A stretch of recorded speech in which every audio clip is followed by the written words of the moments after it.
Prodi saya adalah Pendidikan Akuntansi 2024. Di tugas teori belajar pembelajaran ini, saya bertugas sebagai guru. Halo semuanya, saya Fitra Novitasari dengan NIM 171562480 dari Prodi Pendidikan Akuntansi. Saya di sini sebagai murid. Halo semuanya, perkenalkan saya Siti Morang Natalia Fadli Rebecca dengan NIM 171562401 dari Prodi Pendidikan Akuntansi. Di sini saya sebagai murid. Halo, perkenalkan nama saya Ana Sofia Kalisa dengan NIM 1715624049. Saya dari program studi S1 Pendidikan Akuntansi dan saya akan berperan sebagai murid.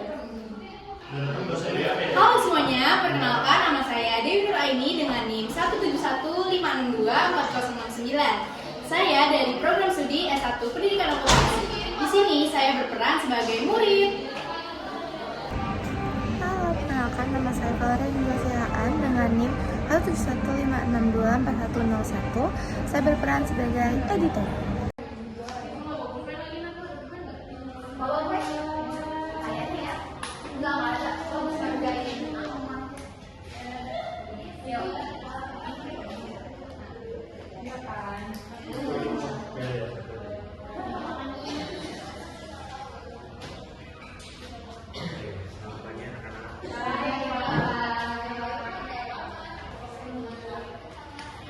Oke, pada pagi hari ini sebelum kita melakukan pembelajaran alfabetnya kita laksanakan langsung terlebih dahulu.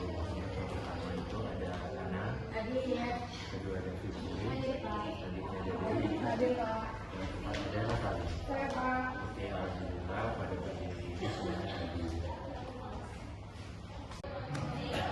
Oke, pada pagi hari ini kita akan menjelaskan terkait dua model pembelajaran, yaitu ada progress learning dan juga ada case listening. Dua model pembelajaran itu sering banget nih kita dengar di kehidupan kita sehari-hari gitu kan, bahkan di sekolah gitu kan. Nah, keduanya itu sama-sama membuat kalian aktif, kreatif, dan juga terlibat dalam memecahkan masalah. Nah, jadi kita akan menjelaskan pengertian, kegunaan, dan juga contoh penerapan. Nah, mungkin sebelum kita masuk terkait pengertian, mungkin dari teman-teman itu ada yang tahu apa itu project based learning. Jadi Project Based Learning atau PBL itu yang saya ketahui itu mode pembelajaran yang berbasis pada proyek Pak. Jadi itu kita nggak cuma materi aja, cuma kita kayak ngasih juga kayak laporan hasil kegiatan kami gitu Pak. Jadi proyek nyata gitu. Bisa nggak?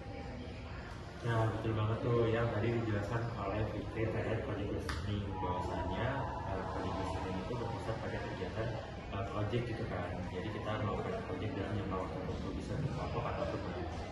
Nah, selanjutnya itu ada case listening. Nah, dari teman-teman ini tahu nggak apa itu case listening? Mungkin ada yang tahu.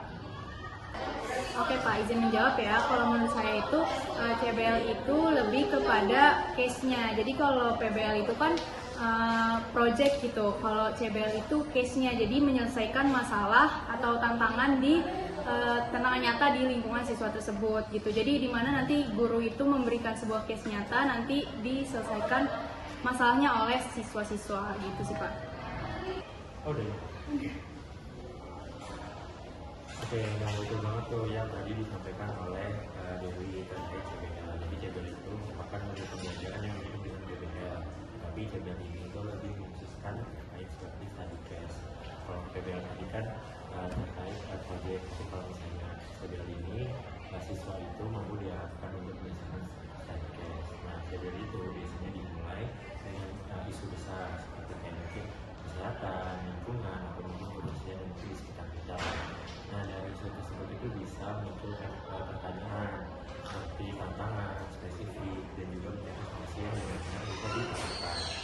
Nah, sebelum utama CBL sendiri itu seperti mengajak siswa untuk bisa menyelesaikan kasus gitu kan, misalnya kayak lingkungan, terus juga memahami akan masalah, dan juga menuntut siswa untuk menciptakan solusi yang bisa langsung dilaksanakan, dan juga melatih siswa untuk berpikir kritis, lalu juga berkomunikasi dan berkomunikasi dengan teman-temannya.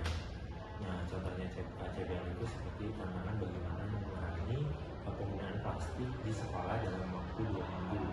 Nah, jadi siswa itu tidak hanya membuat proyek, tapi juga menjalankan aksi gitu kan, dan juga menjalankan dampaknya juga.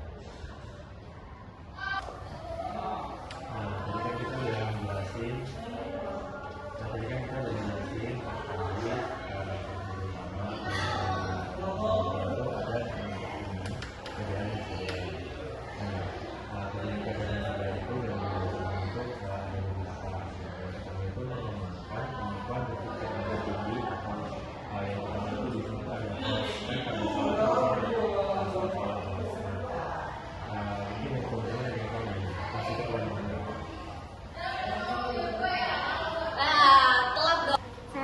Oke, boleh Ana.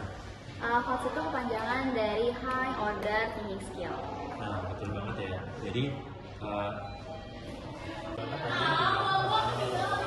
HOTS itu merupakan Higher Order Thinking Skill yang biasanya umum kita pilih dalam salah tertentu. Kayak teman-teman kalau misalnya soal, itu kan biasanya ada beberapa soal yang mungkin dia tuh terkesan kita tuh disuruh untuk jadi salah satu tuh dari teman-teman itu tidak menghafal tapi menganalisis, terus juga mengevaluasi dan juga menciptakan solusi. Nah, lalu yang kedua itu ada meningkatkan kreativitas dan inovasi. Jadi yang pertama itu baik proyek maupun tantangan itu mendorong teman-teman untuk meningkatkan kreativitas. Jadi teman-teman itu tidak hanya menganalisis tapi teman-teman itu juga dilatih kemampuannya untuk bisa mengembangkan misalnya itu masalah ataupun mungkin dengan berbagai solusi. Nah, yang ketiga itu bakal juga yaitu melatih kerjasama dan juga komunikasi. Pastinya teman-teman dalam sekolah itu tidak hanya bekerja sendiri, tetapi juga berkolaborasi dengan teman-teman yang lainnya. Jadi kayak mungkin semua project yang kita ketahui kan teman-teman nggak bekerja sendiri, tapi juga bekerja sama sama teman kayak Fitri dengan Dewi dan juga dengan Ana ataupun juga dengan Natali gitu. Jadi ini juga bisa mengembangkan kemampuan dalam kerjasama tim untuk kerjasama kelompok. Lalu yang keempat itu juga meningkatkan motivasi belajar teman-teman. Nah, dengan adanya teman-teman itu juga lebih termotivasi ya. Artinya teman-teman itu nggak hanya mengerjakan tugas itu sendiri, tapi juga adanya pemikiran kritis itu juga meningkatkan teman-teman dalam motivasi dan belajar. Lalu yang kelima itu adalah bisa membentuk karakter yang positif. Gitu. Jadi teman-teman itu dibentuk dalam berdiskusi atau kesehatan itu dibentuk untuk disiplin, tanggung jawab, dan juga empati dan juga kepedulian terhadap sesama juga. Oke, nah tadi kan kita sudah menjelaskan terkait penggunaan komunikasi itu ada jadi PBL itu melaksanakan produk proyek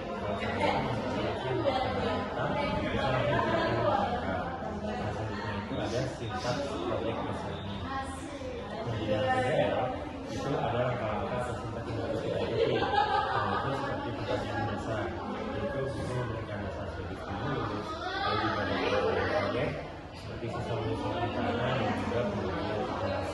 Yang ketiga itu ada penyusunan jadwal seperti menentukan jadwal berbicara, lalu ada pelaksanaan proyek, menentukan tentang produk, dan melakukan eksperimen. Lalu juga ada monitoring, yaitu juga menentukan lalu juga ada presentasi yang dimana kita menyampaikan produk yang terbuat dan yang ada evaluasi, yaitu dulu menilai proses yang dicapai. Jadi tidak penting juga di dalam itu ada evaluasi di mana evaluasi ini dapat memberikan dampak bagi siswa apa yang kurang dalam proses pembelajaran.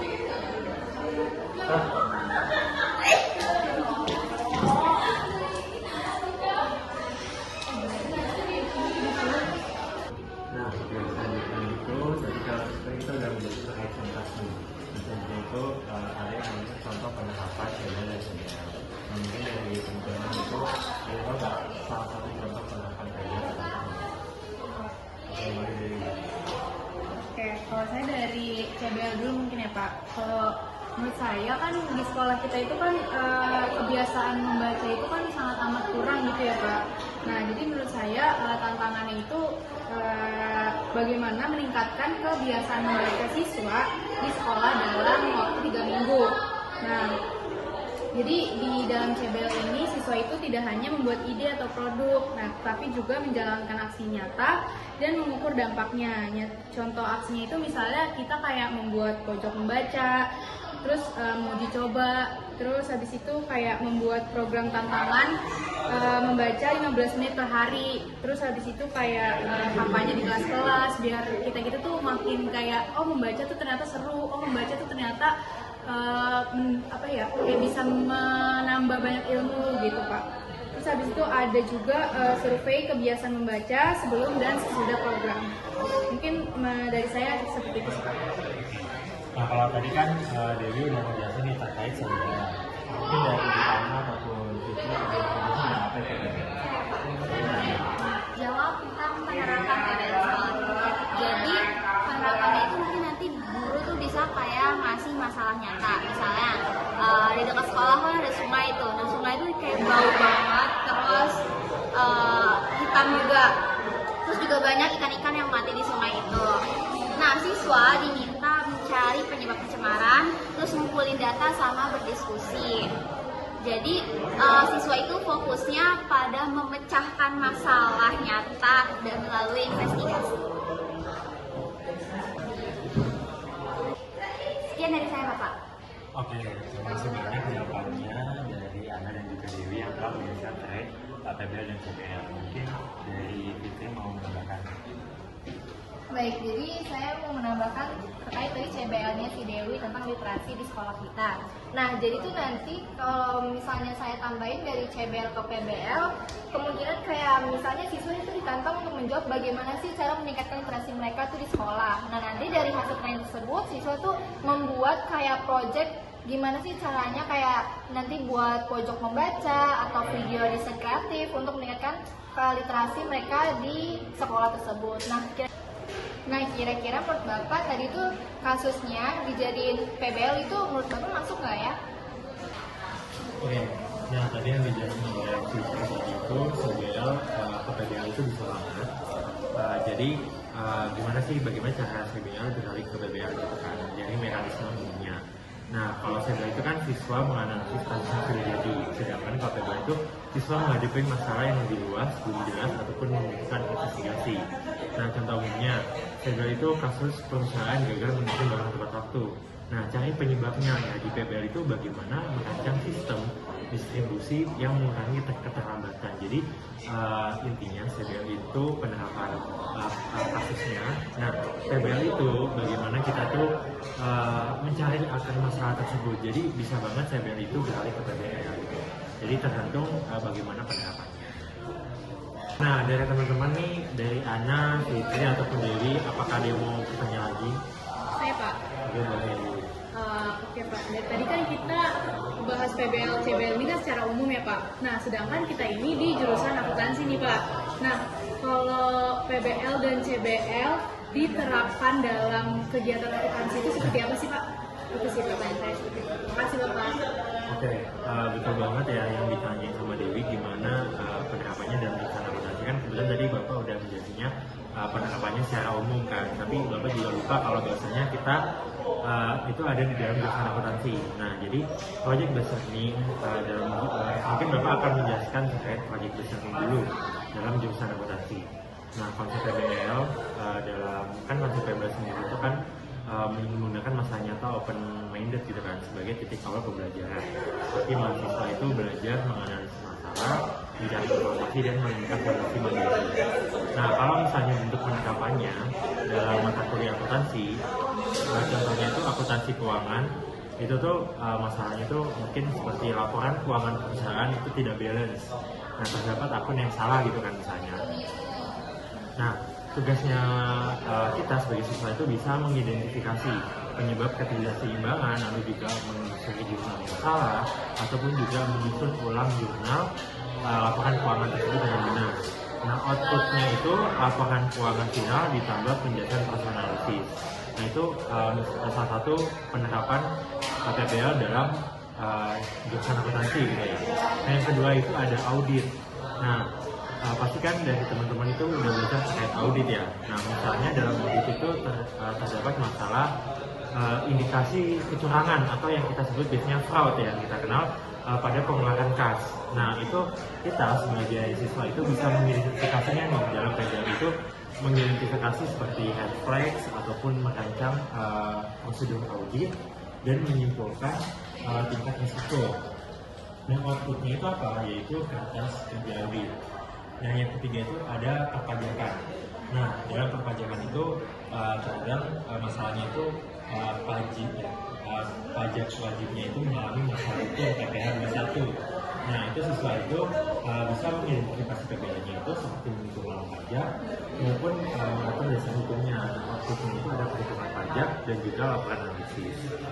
Nah lalu juga ada kompetensi yang dikembangkan nih, yaitu seperti analisis critical thinking, lalu juga ada problem solving, penyusunan laporan, kolaborasi dan juga komunikasi profesional.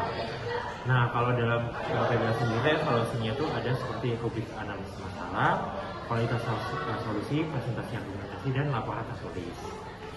Nah tadi Bapak sudah menjelaskan terkait project based learning nih. Nah kalau misalnya penerapan case based learning dalam jurusan akuntansi, nah konsep case based learning sendiri itu menggunakan kasus terstruktur gitu kan. Biasanya itu studi kasusnya itu ada PIF gitu kan, contohnya manajemen keuangan. Nah contohnya itu analisis laporan keuangan pada PT X tahun misalnya 2021 dan 2023. Nah biasanya siswa itu atau teman-teman itu diminta nih untuk menghitung hasil keuangannya itu seperti apa, atau juga menganalisis tren sekarang dengan kesehatan perusahaan dan juga memberikan rekomendasi manajerial. Nah, kalau misalnya dalam akuntansi biaya, itu misalnya ada kasus di mana perusahaan manufaktur salah dalam pembebanan overhead. Nah, itu tuh siswa itu diminta untuk menganalisis gimana sih metode pembebanannya, terus juga ada menghitung ulang KPP, lalu juga menentukan pengaruhnya terhadap laba. Lalu juga ada sistem informasi akuntansi nih. Nah, yang dimana kasusnya itu perusahaan mengalami kecurangan karena kontrol internal tidak memadai. Nah, biasanya siswa itu diminta untuk mengidentifikasi kelemahan sistem ataupun mendesain pengendalian internal, seperti menyusun proses dan lain-lain. Nah, apa sih perbedaan utama PBL dan CBL dalam akuntansi ini? Nah, kalau dari segi aspek itu ada sumber belajar. Kalau PBL itu lebih menekankan masalah terbuka dan data tidak lengkap. Tapi kalau CBL itu kasus lengkap dan terstruktur. Lalu juga ada fokus. Nah kalau dalam fokus sendiri, PBL itu mencari masalah dan solusi, sedangkan CBL itu analisis dan keputusan.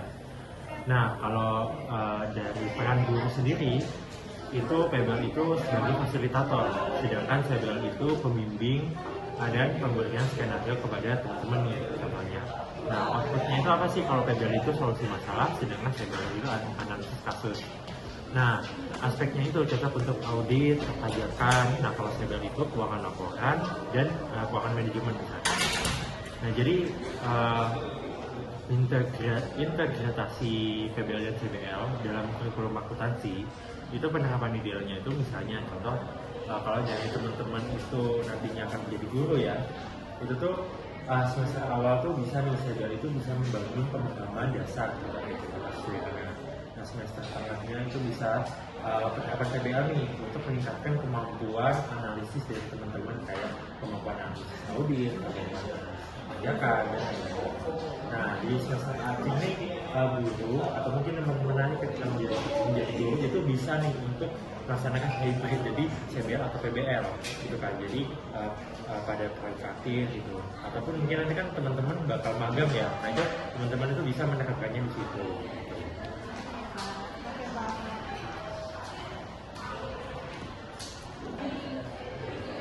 Oke, tadi kan kita udah panjang banget nih terkait penjelasan project based learning, CBL dan juga system learning dari masalah umum hingga ke jurusan kita yaitu jurusan akuntansi ya.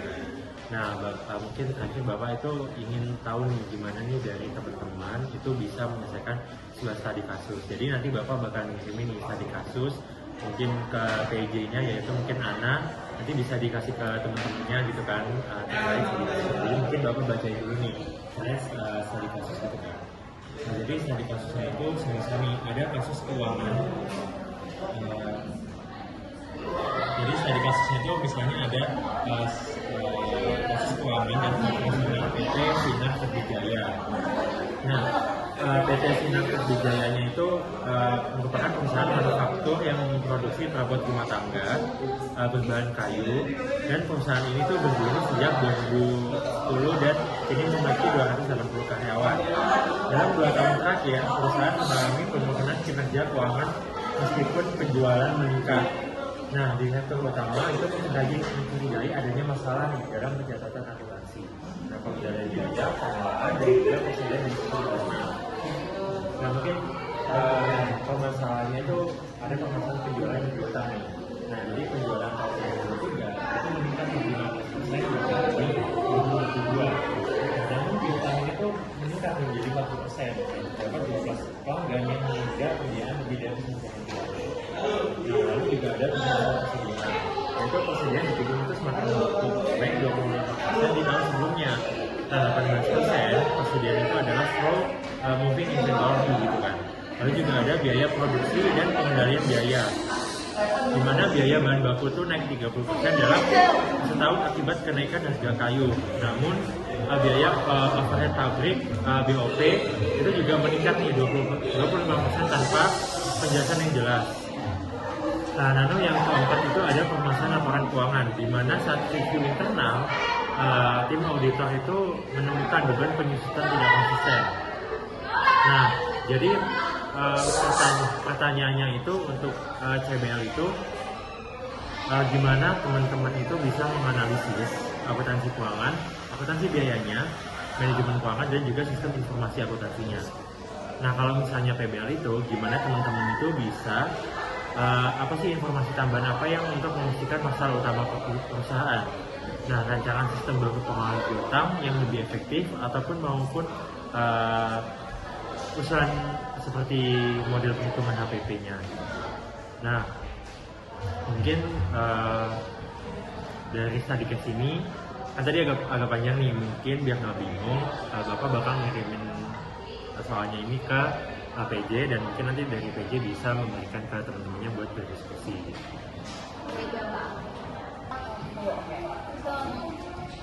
Oke, soalnya udah aku kirim ke grup ya. Oke. Ini izin diskusi ya Bapak. Bentar aku buka laptop dulu ya.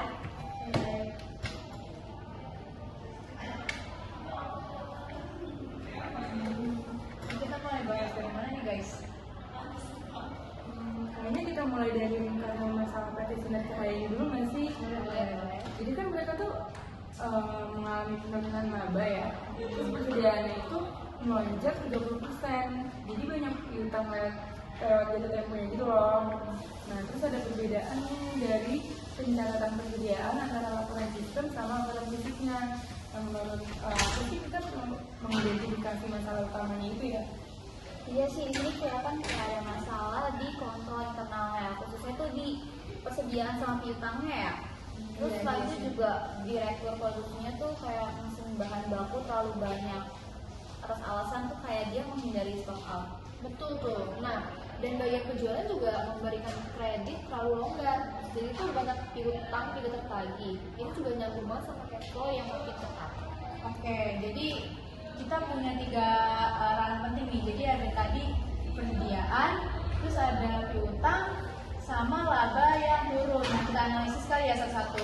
Boleh. Oh ya, ini kan persediaan. Habis itu ada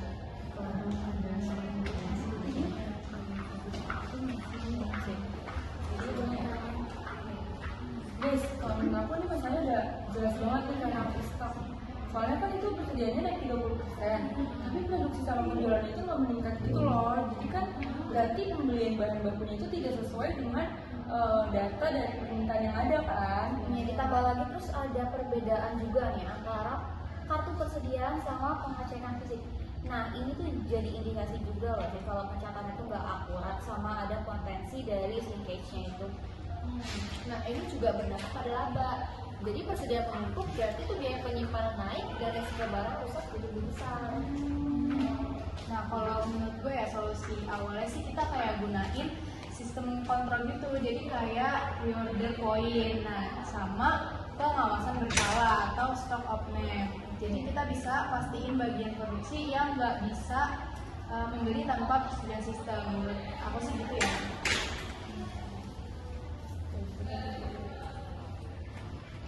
Coba gue catat dulu ya. Oke.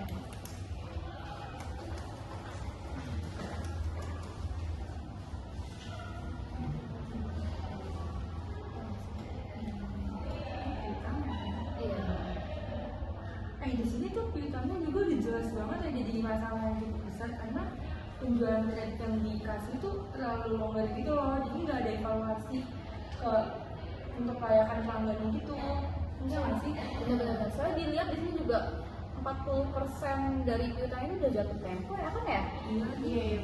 Nah terus di cash inflow-nya terlambat, perusahaan tuh jadinya sulit buat bayar beban operasionalnya. Jadi bikin ada efek langsungnya ke laba. Benar nggak?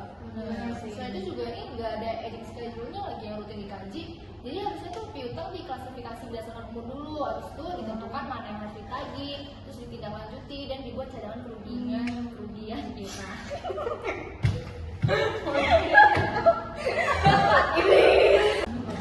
Juga kan? Piutang. Iya. Ini jatuh tempo ya? Iya. Cash info-nya juga telat deh. Iya. Coba. Lihat deh, ini piutangnya juga jadi salah satu masalah besar nggak sih di sini tuh? Karena penjualan kredit yang dikasih tuh kayak terlalu longgar gitu loh, dan juga nggak ada evaluasi untuk kelayakan pelanggannya. Oh, ini juga ada ini nggak sih? 40% dari piutang tuh karena lewat jatuh tempo. Terus kalau cash inflow yang terlambat, perusahaan tuh jadi kesulitan bayar profesional. Terus jadi ada efek langsungnya gitu ke si laba. Ya.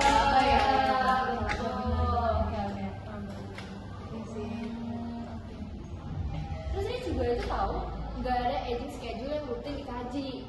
Harusnya ini tuh piutang tuh diklasifikasi berdasarkan umur dulu, terus habis itu ditentukan mana yang ditagih, terus ditindaklanjuti, atau juga cadangan kerugian piutang.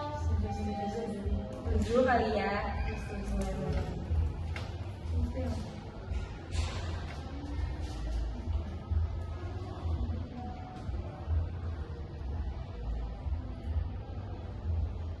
Oke, berarti kesimpulannya semua itu berarti menunjukkan kalau misalnya kebijakan kredit ini tuh lemah nggak sih? Iya. Gitu. Iya, jadi tuh kalau solusinya kalau dari gua itu kayak ketat pemberian kredit, terus habis itu lakuin penagihan rutin, terus ada buat standar DP juga bisa nggak sih? Terus kayak buat cadangan kerugian nih untuk piutang realistisnya. Iya sih, lebih masuk akal sih. Ya, catat. Ya.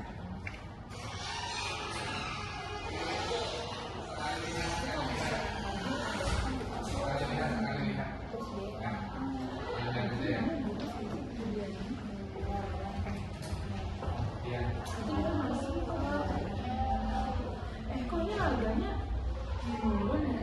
Tapi kayaknya penurunan labanya itu bukan karena penjualan yang turun deh, tapi karena biayanya itu yang meningkat. Jadi kayak ada pemborosan persediaan, terus juga piutang lama, dan juga beban operasionalnya jadi makin banyak gitu loh. Setuju banget. Terus juga ini labanya turun karena persediaannya tuh gak bergerak gitu loh, jadi ngebuat biaya si penyimpanan sama resikonya itu, resiko buat usaha klien itu jadi meningkat.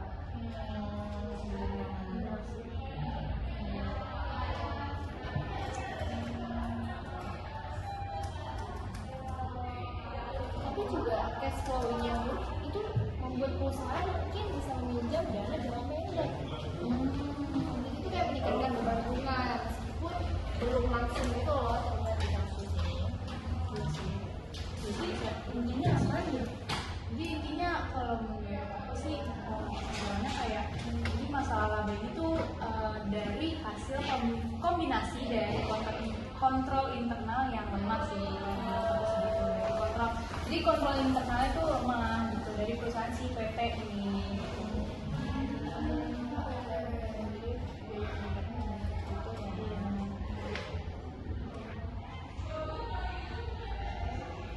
Kita udah ngasih solusi dari PT ini ya.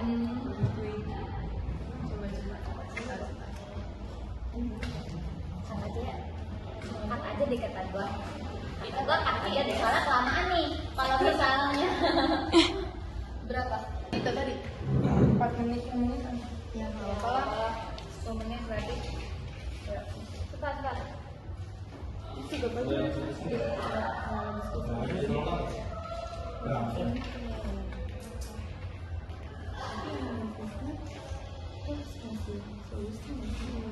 Kita tadi udah nyatet juga nggak sih? Berarti kayak udah tinggal kita simpulin aja nih ya hasilnya. Finalnya nih guys. Coba dong, foto dulu yang tadi dicatat. Oke. Luar biasa. Iya. Ini biasa banget sih. Ini mejanya udah sih.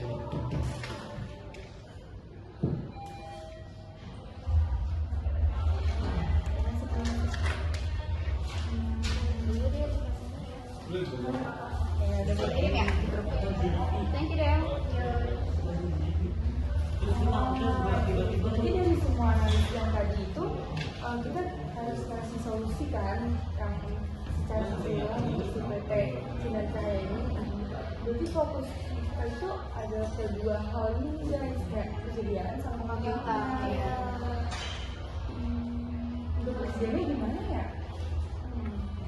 Kayaknya kalau untuk persediaannya mungkin perusahaan harus nerapin ini nggak sih LP loyalty point gitu.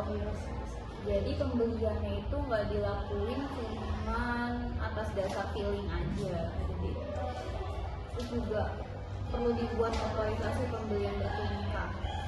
Jadi nggak ada lagi pembelian persetujuan manajer keuangan. Itu masih benar-benar setuju sih. Nah, untuk mengatasi selisih persediaan dari stok fisiknya ini, perusahaan itu harus menerapkan stok komponen secara rutin, minimal tuh kayak bulanan gitu loh. Nah, selain itu juga bagian gudang harus menggunakan sistem pencatatan real time agar tidak ada keterlambatan.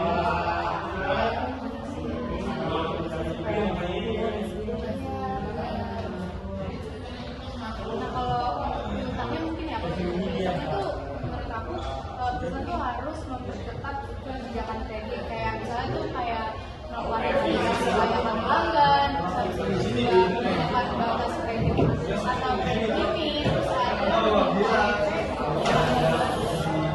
jadi kayak saya itu perusahaan tuh perlu membuat dijelasin sama si kita bakal dalam klien yang mungkin dan gitu.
Jadi kalau semua kebijakan yang tadi jadi itu yang tadi dari segi itu diterapkan semua, kayak kalau bakal membaikkan ya. Nah, jadi dengan persediaannya itu terkendali, berarti perusahaan itu lebih cepat lagi ya. Ini sudah beroperasionalnya bisa berkurang dan juga keuntungan perusahaan itu bakal meningkat kan? Iya. Jadi kalau akar masalah dari PT Sinar itu ada di kontrol internal. Oke. Terus kalau mau diperbaikin,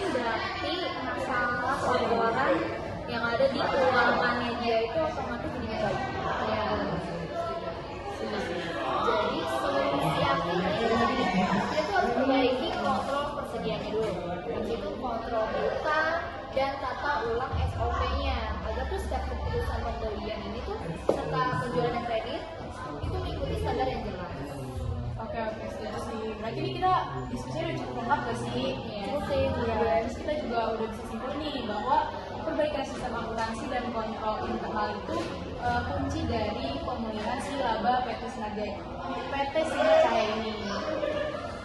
Gitu sih. Jadi siapa nih yang mau jawab guys? Iya, untuk Iya. kita sampein ke Kak Beza. Beza, iya betul. Saya sampai ke Kak Beza. Boleh kita bagi dua nggak sih? Boleh. Atau bagi 4 juga bisa kalau sih kesimpulan kita kan juga banyak.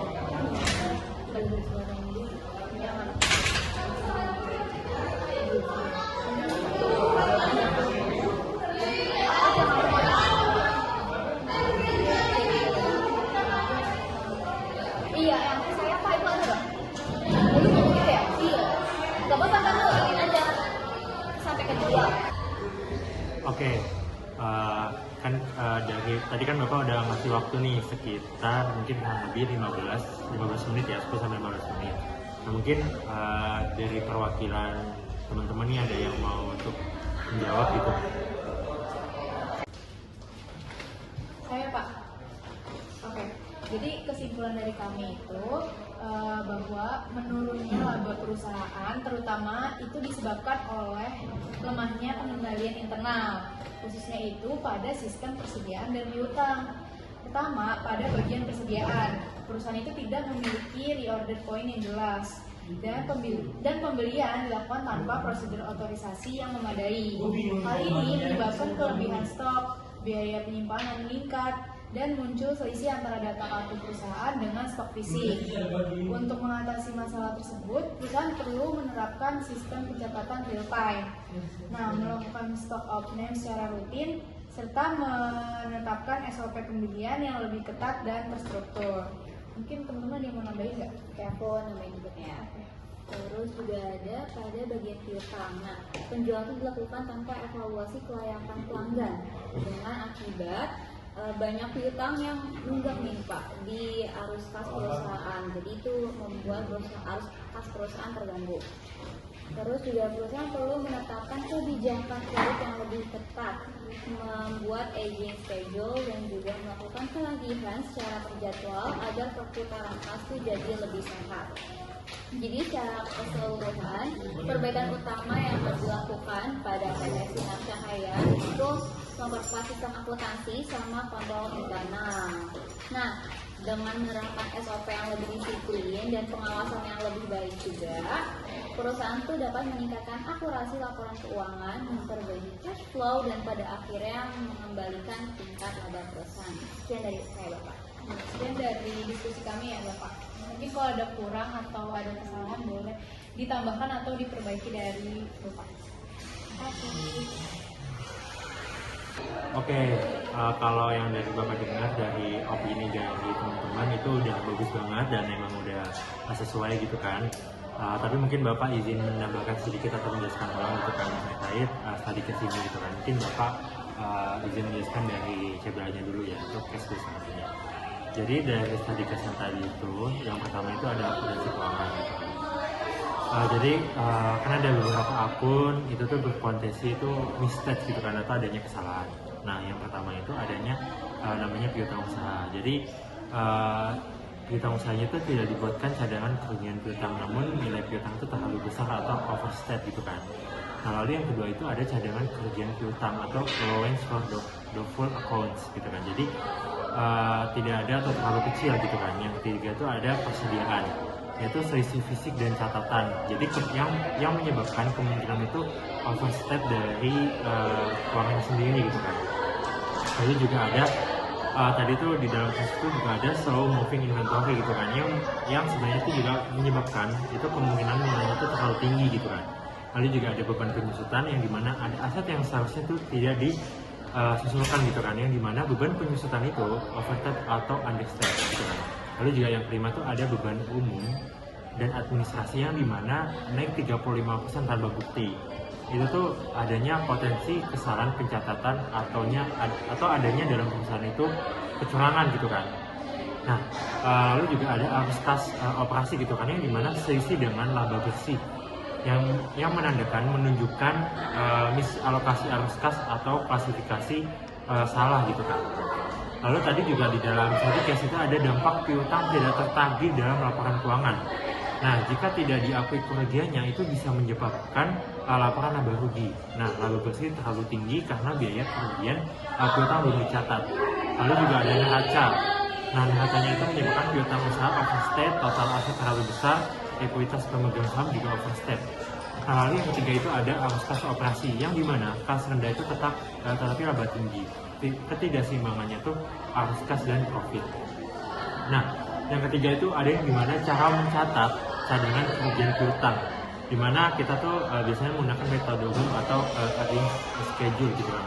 Jika diputuskan bahwa 10% dari piutang itu misalnya 500 juta nih gitu, tidak tertagih, maka jurnalnya itu kita bisa membuat jurnal itu seperti beban kerugian piutang pada debit dan cadangan kerugian piutang pada kredit, dan juga bisa cadangan kerugian piutang pada debit dan piutang usaha pada kredit gitu. Lalu juga yang kedua itu ada akuntansi biaya penyebab sisi BOP yang agak panjang gitu kan. Yaitu ada beberapa kemungkinan gitu kan dari study case yang kita tadi pelajarin. Itu bisa ada tarif BOP itu ditentukan berdasarkan biaya standar lama 4 tahun tidak diperbarui. Jadi BOP-nya itu perusahaan ini selama 4 tahun itu tidak diperbarui. Jadi yang menyebabkan tarif BOP itu tidak bisa ditentukan gitu kan. Yang kedua itu ada overhead, nyatanya itu naik 22%, tetapi tarifnya itu tetap gitu kan. Yang ketiga itu ada kerusakan mesin yang kita mungkin tidak bisa disangka gitu kan, mungkin maintenance mendadak, jadi BOP-nya itu meningkat. Dan juga ada volume produksi tidak sesuai estimasi perusahaan yang ditetapkan di awal gitu kan. Nah, lalu ada dampak biaya standar tidak diperbarui. Jadi HPP itu menjadi tidak akurat, lalu juga hasil jual itu terlalu rendah, dan juga perusahaan itu salah mengambil keputusan produksi gitu. Nah, lalu selanjutnya itu Bapak ingin menjelaskan terkait jawaban study case terkait yang project based learning-nya gitu kan PBL. Nah, informasi tambahan yang diperlukan itu dalam study case itu yaitu ada detail umur piutang, lalu juga ada perputaran persediaan berupa biaya normal, dan juga ada detail support beban. Nah, dalam sistem baru pengelolaan piutang, desain solusinya itu kita itu bisa ada 4, yaitu yang pertama itu ada kebijakan kredit baru, yaitu update kredit limit setiap 6 bulan dan juga persyaratan DP untuk pelanggan baru. Lalu yang kedua itu ada sistem remittance otomatis, yang dimana email atau SMS itu untuk jatuh tempo gitu kan. Jadi untuk ketika ada mungkin dari perusahaan lain itu menerapkan keuangan kita ke perusahaan kita, itu bisa kita kasih tahu gitu kan jatuh temponya itu kapan. Dan juga ada penilaian kolektibilitas, di mana menggunakan aging atau pelanggan berisiko mendapatkan pengawasan khusus. Lalu yang keempat itu ada komisi penjualan diperbarui, yang dimana komisi ini berdasarkan penjualan terjadi bukan penjualan bruto gitu kan. Yang ketiga itu ada perbaikan sistem persediaan. Rekomendasinya itu ada 6, yaitu implementasi barcode scanning gitu kan, seperti penerapan key count mingguan atau bulanan. Lalu juga ada kebijakan minimum atau maksimum stock level. Lalu juga sistem FIFO wajib untuk semua produk, dan juga ada integrasi ERP gudang, produk, dan akuntansi. Nah, juga adanya model HPP yang lebih akurat. Kenapa penting banget kita menggunakan HPP yang lebih akurat? Karena tarif BOP itu baru berdasarkan biaya aktual, yang dimana biaya standar itu diperbarui 1 tahun sekali. Sedangkan di study case tadi kita menemukan bahwasannya BOP itu tidak diperbarui nih, diperbaruinya baru 4 tahun sekali, yang menyebabkan adanya perbedaan dalam kas gitu kan. Lalu juga ada pemeliharaan rutin masuk gitu kan, kayak pemasukan uang kayak gitu secara proporsional. Lalu juga ada perhitungan HPP, yang dimana ada bahan baku aktual, tenaga kerja langsung, BOP aktual applied, dan variance analysis. Yang kelima ada SOP pengendalian internal baru, yang dimana isi SOP ini ada pemisahan tugas, otorisasi, dokumentasi, monitoring, audit internal. Ini tuh penting banget dijalankan dalam perusahaan, karena untuk mengaudit atau memonitoring bagaimana penjelasan terkait penagihan ataupun bukti transaksi, dan juga jurnal-jurnal. Nah, lalu juga yang terakhir itu ada roadmap perbaikan selama 3 bulan hingga 2 tahun gitu kan. Misalnya dalam jangka pendek 0-3 bulan kita tuh bisa membuat buat perbaikan SOP dasar, terus cepat cek persediaan. Lalu di jangka menengah 4 hingga 12 bulan kita bisa menggunakan implementasi nih bakat persediaan, APBN standar dan juga kontrak maintenance mesin. Dan mungkin yang di jangka panjang 1 hingga 2 tahun kita bisa nih untuk implementasi seperti ARP, terus integrasi semua departemen, revisi kebijakan sekaligus perusahaan dan juga evaluasi sistem internal setiap semester. Nah mungkin penjelasan PBL dan CBL yang mungkin bisa Bapak jelaskan itu seperti itu ya, terkait study case yang mungkin agak panjang gitu kan, tapi dari teman-teman yang udah teman-teman jelasin tadi terkait study case-nya itu udah sesuai banget gitu terkait jawabannya gitu. Dan mungkin kita udah mungkin kurang lebih 1 jam ya dalam pembelajaran kelas pada hari ini. Mungkin itu tadi yang bisa Bapak jelaskan terkait project based learning dan case based learning dalam jurusan kita yaitu akuntansi gitu kan. Mungkin dari teman-teman itu mungkin setelah dari kelas mungkin bisa dipelajarin lagi, nanti PPT dan dokumennya bakal Bapak kirimkan ke PJ, mungkin bisa dipelajarin lagi dan mungkin kita bakal ketemu di pertemuan minggu depan gitu kan, dan kita akan menjelaskan materi lebih lanjut lagi. Mungkin dari Bapak apabila salah dan kurangnya mohon maaf, apabila mungkin dari penjelasan Bapak ada yang masih kurang. Wabillahi taufiq wal hidayah. Wassalamualaikum warahmatullahi wabarakatuh. Waalaikumsalam.